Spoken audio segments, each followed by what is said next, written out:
Hello, welcome to my room.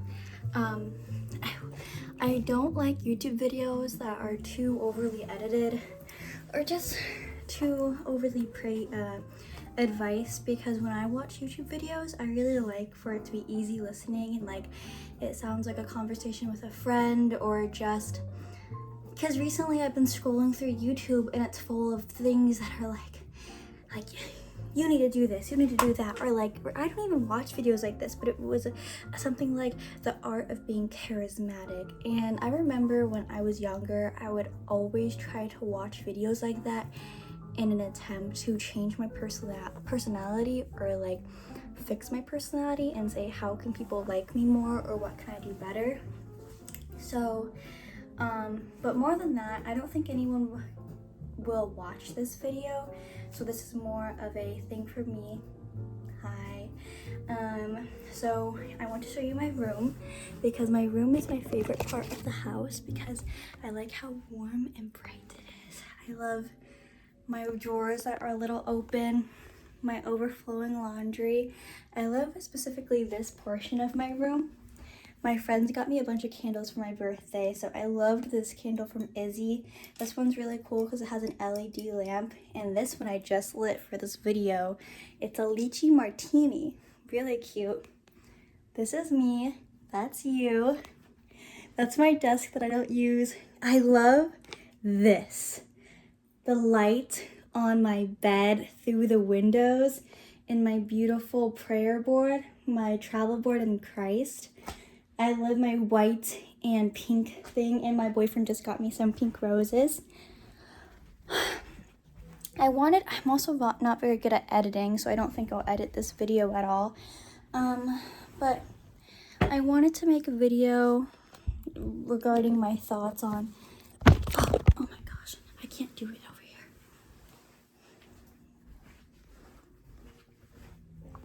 And my matcha. What did I want to make? I wanted to talk about cigarettes, and I wanted to talk about going to a club, because I just recently turned 21 and maybe possibly drinking. I wanted to talk about my thoughts on being engaged soon and my fears of being engaged soon, because I don't think this video will be a video about advice or like this is what you should do if you're feeling like this, but just like I'm feeling like this right now, and here's what I'm going through. I guess spiritual stagnancy, I don't know if that's a word, becoming stagnant in the spiritual life. I'm reading a book right now called So You Want to Be Like Christ, and it is so beautiful within the first only couple of pages. He directly talks about Revelations 2:2, where Christ is addressing the church of Ephesus, and that was like the church back in the day, where they were strong leaders. They were very orthodox, very like strong in their knowledge of the early church and the history of the Torah and everything, and they were very strong leaders. But Christ says to them, you were strong, but the one thing I have to say to you is that you have lost your first love. And it's regard to, they know all these things, they're doing all these things, but they are no longer, can you hear me well? I have my Alexa playing. But they're no longer leading or with love, or living their life that Christ wants them to do with love. And I feel like that's how I am, in a sense, where I feel very legalistic, or I want religion, where religion is rules, where it's very legalistic. Like sometimes I think like we're just allowed to make mistakes and it's fine. I remember I recently created a video that I have now, I think it's privated, where I was saying basically, and I still think this is true, but I'm not sure, where I said that if you are committing sexual sin, then you should repent. I think it's like a sign that you don't actually have true faith, which now, okay, that's a little too crazy to say. I know, I understand. But just like if you, like, it was because this one YouTuber had talked to Cliff, and he was like, my girlfriend and I are not waiting till marriage. And he was a Christian YouTuber, and I was just so taken aback by that. Like, how are you but proclaiming Christ and then actively saying like, I'm not waiting for marriage? And I understand now, especially all of us do that. All of us say like, oh, I love Christ, I'm for Christ, but then we do X, Y, Z, and we don't proclaim it. Actually, we keep it to ourselves, knowing secretly that we do. So, and then I do take back that isn't a reflection of like true faith. But I was really caught into the idea of, well, if you're not living the way that Christ wants you to live, if you're not saying like, okay, Christ doesn't want me to do X, Y, Z, and like actively fighting against it, that was my thing. Not that you're saying, I am doing this and I'm fighting against it, but actively saying, I don't believe in that and I am not going to fight against it. I want to enjoy that. I just couldn't wrap my mind around that. Like Jake and I right now are waiting for marriage, and if we do fall into temptation, we're like, okay, we need to not do that again. That's not good. We're never like, that's okay. This is acceptable for us to do, and I'm going to defend my right to do it. That just sounds crazy to me, that in the face of God you would say, I didn't fight against my temptations or my urges in any respect, whether sexual or insexual, and I didn't fight against it because I think it's my right to do it. I just couldn't believe that. And then someone corrected me, another like big YouTuber. They were like, they saw my video, they reached out to me, and they were like, that's like so not true. And I still have an issue with that because I feel like it's not these sins that are the problem, it's pride that's the problem. I think it's the pridefulness to say, I can do this and I don't have any remorse about it, any repentance about it. Because yes, Christ died for our sins. Yes, he loves us. Yes, he did everything. He wants us to see us in heaven no matter how many mistakes that we make. But I feel like pridefulness is when we say, I have a right to commit this sin and I'm going to do it. Not like I'm struggling against it. But that's where I feel, I have so much back and forth with that because I don't want to fall into legalism. Because that's what Christ is saying in Revelation 2:2, where he's like, you've forgotten your first love. Where I feel like at the beginning of my journey I was very forgiving. I am still very forgiving, but now I see things more as like, why would you do that? And I understand it's because people haven't fully, like living in sin is enjoyable. It is that rush, it's that pleasure, and it's really easy to say like, I still love Christ though. And I bring this up because recently my friends and I had a beautiful movie night. We watched Eternal. I loved it. It was like the best movie I've ever seen. Not really, I don't know, I really enjoyed it though. I don't know if you guys can see me okay, but I can't turn you this way. No, I'm not going to, because there's no way of me to do that. There's a table right there, and I'm like, no. But my friends and I watched Eternal recently. I loved it. And I recently turned 21. So then afterwards, my friend was like, we should go to Gracie's. It's a club. It was only like 10 minutes away. And I was like, oh, okay. Like, I didn't say no. I was complacent. I was like, okay.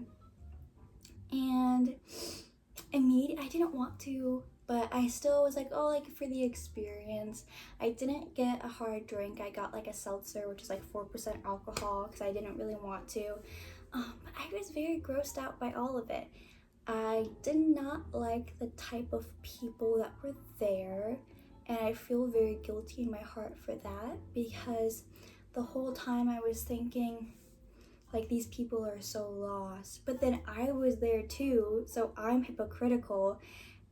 And it was very judgmental of me to look at these people and say, like, without even knowing them, just thinking like, oh, like, because I admit I was being judgmental. I was looking at their clothing, because like, I'm not trying to justify any of this, but I was wearing a modest outfit, and I was just like looking at their clothing, looking at their actions, looking at the type, like, and I was being very judgmental and being like, they need Christ. Like, I hope that Christ can they accept him and into their heart and they can love him.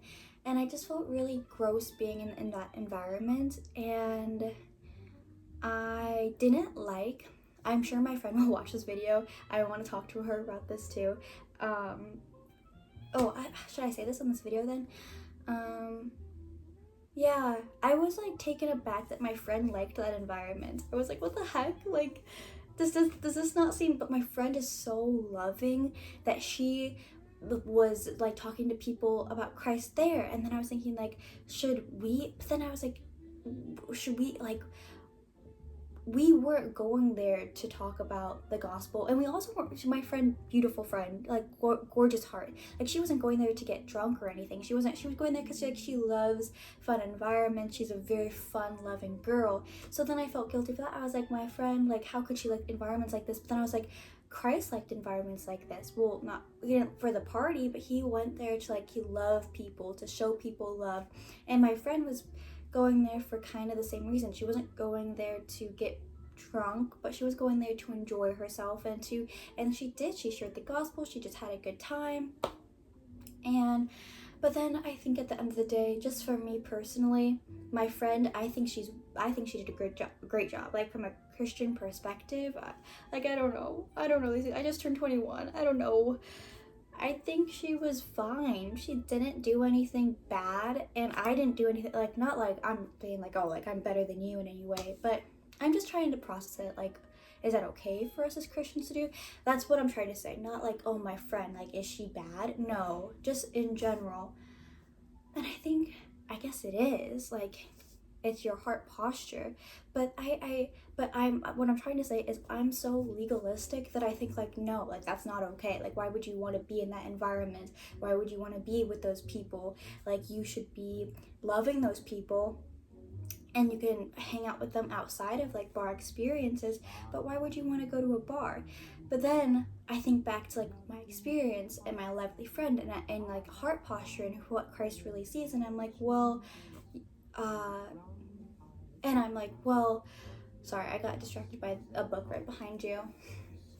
Well, they didn't do anything bad, and nothing bad happened, and we had a lovely experience. We even talked about Christ and how he saved us and how both of us are waiting for marriage, so there's nothing bad about it. But again, like I said, I'm so legalistic that I just tend to think like this is bad and we shouldn't be doing things like this. So with my experience though, I think for me, I am not comfortable being in those types of places. Maybe like having a drink with my friends at a restaurant would be more my style. I think I've just never been a very like party person. I don't like them very much. And that's just me. That's not like anything like, oh, that's very like Christ-like of you to not like that. That's not at all what it is. And I don't really have an answer. Like this is not a video for you to be like, wow, like so insightful. No, this is just me talking because I'm trying to process it. I really am. Like, gosh, like, is that okay to do stuff like that? Should I not admonish my friends who do that, but like, should I say like, oh, like we don't have to do that, or because we didn't do anything wrong? But I do think there's something to say like, why do you want to be in areas like that if like you're just going to have like you don't have to be in that area to have like a drink, like we could have went to like a restaurant.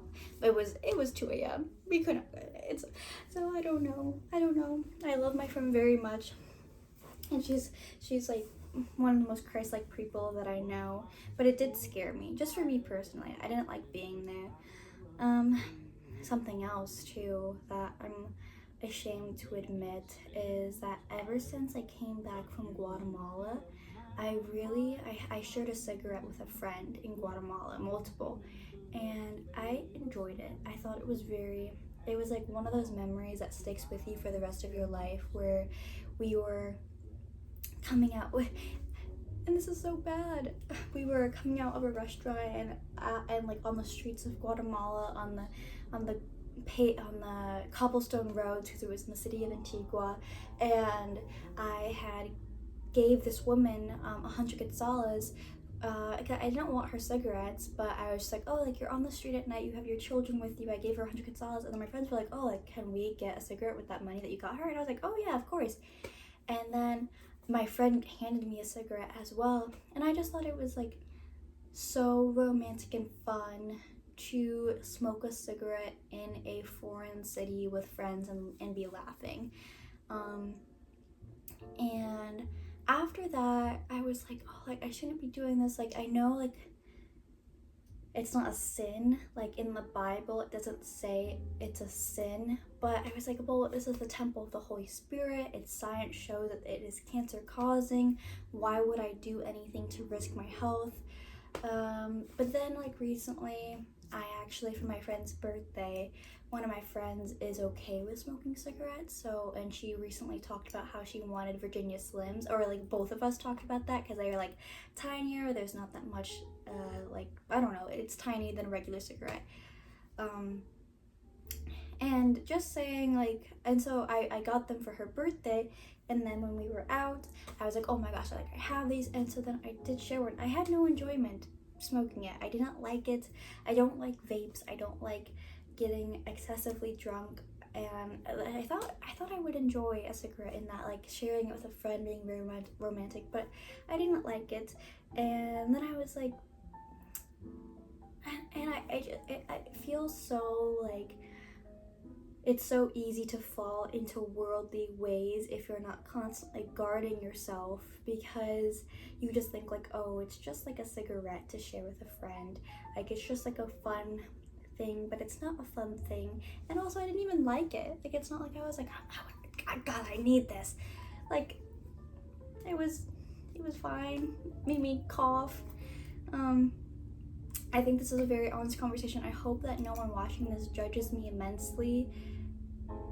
You can, you're free to, but like just like the struggles of like being 21 in this world and like wanting to explore a little bit while also still being like, well, I'm a Christian, but also I didn't even like it in the first place.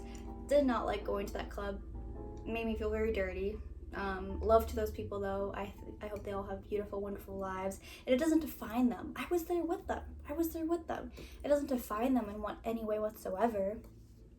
But I think I'm just awkward in settings like that. I didn't enjoy it. And then with the cigarette, I think that's my end with those. Maybe it's just the time and place the first time, where it's a very romantic memory. It's just not, to me, in my opinion, I would never tell, like there's this one Christian content creator, he's a man, he loves smoking his tobacco pipe, and he's always like, it doesn't, like, it's not a sin, like I'm gonna keep doing it. And I do find that a little bit romantic. Like there's two of them actually, they're two old men, and they're just like, I love to smoke a pipe. And they're like old country men, and I'm like, very nice. Like I look at that and I'm just like, I wish it wasn't cancerous. But for me, I just don't think that's right. I just don't think that that's okay for me to do. It says that actually in the Bible, where it's like, if your brother or sister is like eating something that you think is sinful, it says something along those lines, where it just says like, you shouldn't restrict them from that, or they shouldn't restrict you from that. Like everything is good within God's eyes. It's just how you use it. And like it says that specifically regarding food products, but I'm going to think in regards to all things. Like if I personally think it's a sin to smoke tobacco, then I shouldn't. But if my brother in Christ wants to do that, like it's not within my right to say like, you shouldn't do that because it's a sin, because nothing like that is a sin within God's eyes. Just the way, I remember there's this verse in like Psalm 6 or something, where it's like, there are 6 things that the Lord hates. It's a hardy heart, it's feet that run to make haste to do evil, it's a wicked, it's a eyes that like are seeking evil. It's all about things that you're causing harm and wanting to do harm, and you're wanting to twist up division and things like that, obviously. And so that's why I haven't been making videos recently. If you're seeing this, I don't know if I'll post this. I think it's very vulnerable, but it's been maybe 2 months since I've posted on my Bible page, and I think it's because of that. Like I don't read my Bible as much, because I find that when I do read it, I'm like, oh, like yeah, I remember this, and instead of like really having it enter my heart, I just think like, wow, like yeah, like this is so good, and I remember like reading this, like this is a great verse. And then I do read it, and then I'm like, oh, like, this is very beautiful, but it's just not something that and I think that has had a big impact recently, like that's being stagnant in my faith of like, okay, I'm assured. And that's why, again, going back to what I said earlier, why I feel so legalistic and rich and religion based, where I'm like, well, I read the Bible, I love the Bible, Bible. I love Jesus. I know I'm saved. And obviously we don't do things to be saved. That's the whole point. We don't do things to be saved. And then we're going over Genesis right now in my church, and it's about how you can be so messed up and God still does great things for you, or like through you. And my legalist mind, and I pray that God softens my heart and changes my mind for this. I just think like, well, what's the point then? Like, we're allowed to just be crazy, and like good things can still happen, and that's through the glory of God. That's through his merciful ways. We can be stupid, but we can't be prideful. Like, I think that's like the big point. Like, yeah, we make mistakes, but he still works through us. And that's just been my thought recently. Like, you can like I think that's why other religions, people get into them, because it's so based on rules, and like you feel safe in those rules, and you feel like, okay, like I'm not allowed to drink coffee, or I'm not allowed to listen to music, and there's just some examples, but like if I do those things, and like I'm pretty like, those are like aspects of like following the rules. Whereas in Christianity, it's just like you must follow Christ and your heart must be for him. And over time, that does transform your actions. It's not that those actions transform you, your heart transforms your actions, and that's why. And so that answers my question in the end, where I always come back to that, where it's like, I'm not doing it to be saved. I'm not doing it to be a gold star from Jesus Christ in heaven and to get all these blessings towards me. I don't need that. I don't want that at all. Like, we do good things to be like Christ, to honor him, to love him, because we want to, not because it's a request, not because it's in our handbook, in our guidebook, but because our heart is naturally inclined to his ways. And that's the beauty of Christianity. In the end of the day, that's it. That's the whole point, that he just simply wants us to be after his heart. And recently, I've been talking for so long now, Jake is going to propose to me next month, so he said. And I was so excited. I was so excited for like the past. I feel like I've known that Jake's going to propose to me. Well, I love this story, but when Jake was asking me to be his girlfriend almost 2 years ago, before he asked me, he said, I'm going to put a big diamond ring on your finger. And so I've always known that Jake was going to marry me. He's always made that very clear to me. But on top of that, just like, we knew around our 2 years we would be engaged. So it's almost our 2 years. And Jake told me the other, in November, that he bought the engagement ring and he was going to propose to me once it was ready. So it's like ready now. So he's gonna do it in February, he told me. And I was very excited. I was like, oh my gosh, we're gonna be engaged, we're gonna be engaged, we're gonna be engaged. And then recently, I was scared. I was so scared, where I was like crying to him and being like, I feel like I'm going to be nothing. Like who am I? I'm like scared of just reducing myself, or like people reducing me to just mother, to just wife. I was telling him that it feels unfair that like he gets to pursue a career because I really want to like homeschool the kids. I don't think that that's fair to leave a 6-month-old, because maternity leave is only like 3 months. I was like, I don't think it's fair to leave a 3-month-old at a daycare. Like, what is that? Or even with my mom, like I love my mom, but I should be there. And then I was thinking like, well, these are the formative years of the kid. Like I personally, I don't want to leave my kids for days at a time with a stranger up until like they're ready for school. So I wanted to be with them for like 6 years, preferably longer, but I was feeling so scared of that. Like, Jake, who I love, my boyfriend, he's wonderful, but I feel like I'm the one who's more academically inclined. I love school. I am graduating a year early. I already have 2 internships I'm pursuing. I'm very career driven. I'm very motivation, not motivation, but I love school. And my boyfriend is very focused on providing for our family, but not so much like he loves this field, like it's his passion. I feel like for me, I love my field that I'm going into. It's my passion. I love it. And I was feeling so betrayed by that. I was feeling so like my husband gets to go to a job that he doesn't so much care about, and I have to be at home and like forego my career. And it's a beautiful calling. I'm not saying anything, like it's beautiful to be able to take care of your children, but I was so heartbroken about that. I was like, well, if we get engaged now, we'll probably be married in 2026 or 2027, and I'll be graduated in 2026, and then I wanted to like pursue my graduate program, which would take 2 years.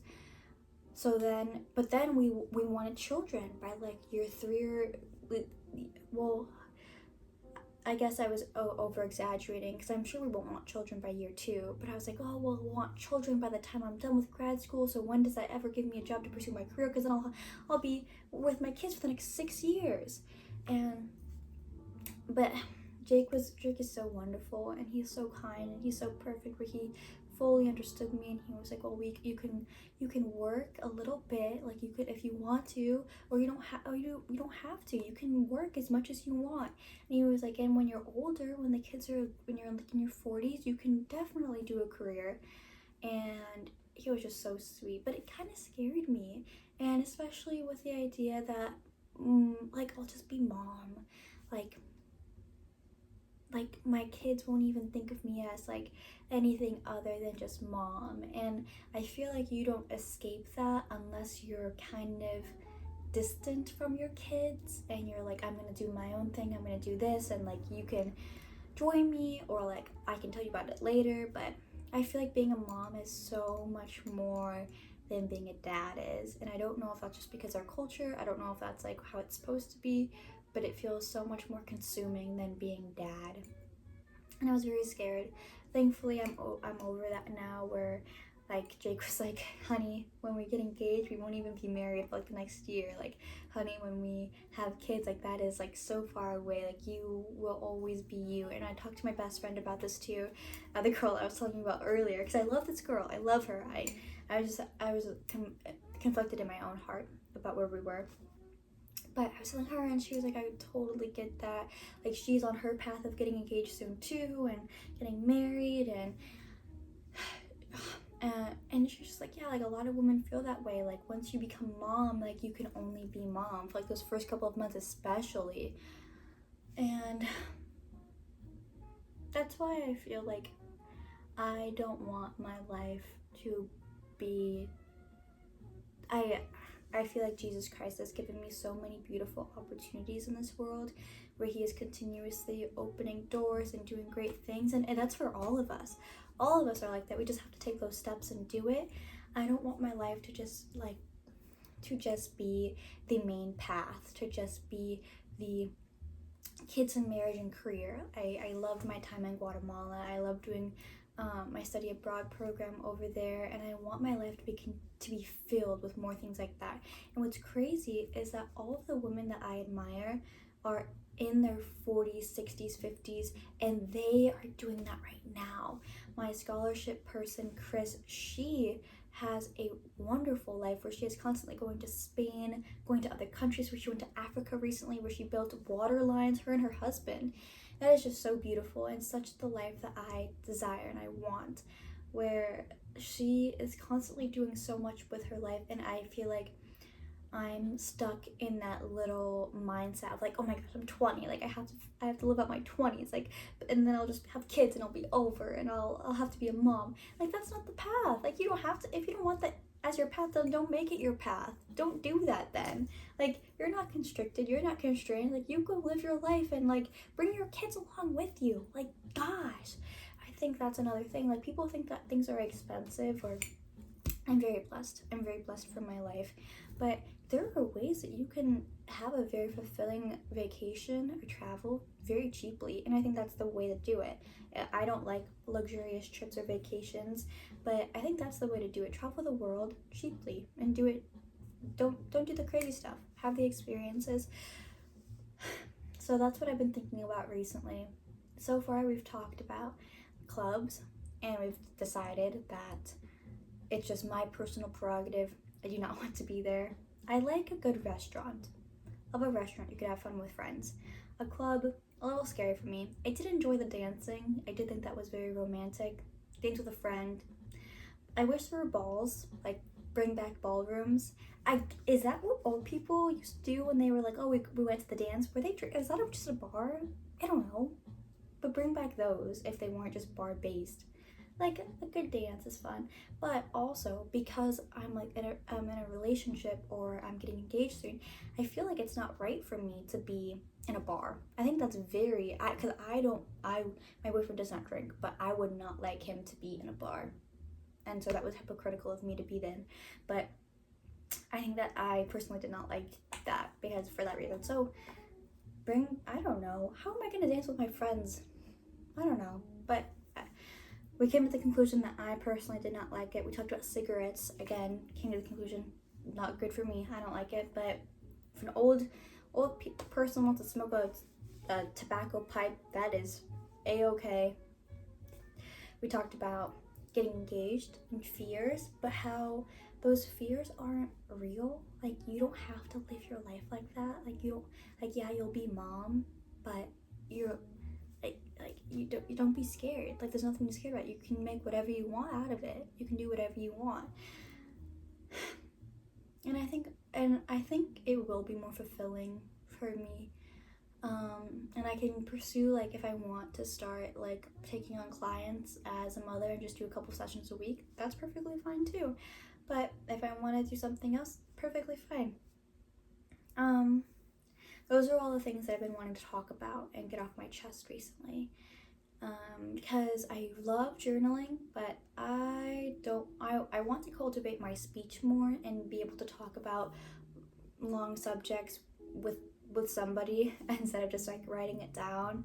I think it's better. I think it's more, you're a more interesting person when you're able to speak and articulate your thoughts in the way that you want them to, because I find that I often don't share the things that I want to say because I think it's easier to just not.